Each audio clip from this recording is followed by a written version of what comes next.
বন্ধু, আশা করি তোমরা সব কেমন আছো। আশা করি তোমরা সব ভালো আছো।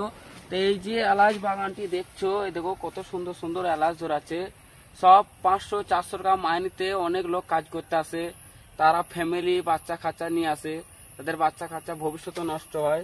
তো এই যে এলাচ বাগানগুলি দেখছো, এই এলাচগুলি দেখছো, এলাচগুলি এখানটায় তো চাষ হওয়ার পরও এখানটা যে এলাচের দাম, তা আমরা একদিন বিরিয়ানি করেছিলাম, তা এলাচ কিনতে গিয়ে আমরা দেখলাম যে এলাচের কত দাম। আর এখানটা নারকেলও চাষ হয়, নারকেলও প্রচুর দাম। তাই এই এলাচগুলো দেখাও ভাই, এই এলাচ কত সুন্দর সুন্দর দেখছো। এলাচ এখন এলাচের সিজন।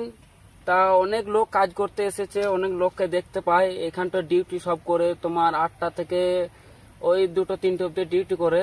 তা বন্ধু, এইদিকে এলাচ বাগানগুলো দেখে দাও, কত সুন্দর সুন্দর। এইগুলি পরিষ্কার করা নাই, তা এখনো এলাচ ভালোভাবে হয় নাই, কিছু কিছু ধরেছে। আরো ওই পাশে বাগান আছে। এইদিকে দেখাও ভাই, এইদিকে দেখাও, আমাকে দেখাও।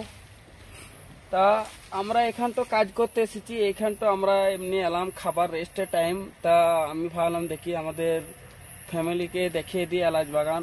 তো এই এলাচগুলি এত দাম কি বলবো রে ভাই। যারা এলাচ এলাচ তো সবাই একটু একটু কিনে, এলাচ তো সবকিছুতে লাগে না। তা এলাচের দাম নিশ্চয়ই হয়তো তোমরা জানবে। এখানটা এলাচ পাইকারিতে মিনিমাম 2700-2800 কিংবা মিনিমাম 3000 টাকা কেজিতে পাইকারিতে বিক্রি হয়। তো এইখানটা এলাচের এত দাম, আমি ভাবতাম যে এখানটা এলাচের চাষ হয় বলে যে এখানটা এলাচ অনেক সস্তা পাওয়া যাবে। তো এলাচ একদিন কিনতে গেলাম, সেদিন জানতে পারলাম এলাচের কত দাম। তো এই বাগানতে কোনো কাজ হয়নি, তা ওইদিকে সব কাজ হয়ে আসছে, আস্তে আস্তে কাজ হচ্ছে। এগুলো সব পরিষ্কার করে এই ঘাসগুলি সব ছিঁড়ে, এলাচগুলি সব সার অনেক কিছু দেয়। তা বন্ধুরা, ভিডিওটি এতটা অবধি থাকলো। তা পরবর্তী ভিডিও আবার দেখা হবে। ভালো লাগলে লাইক এবং সাবস্ক্রাইব করে পাশে থাকবে। তা আবার দেখা হবে।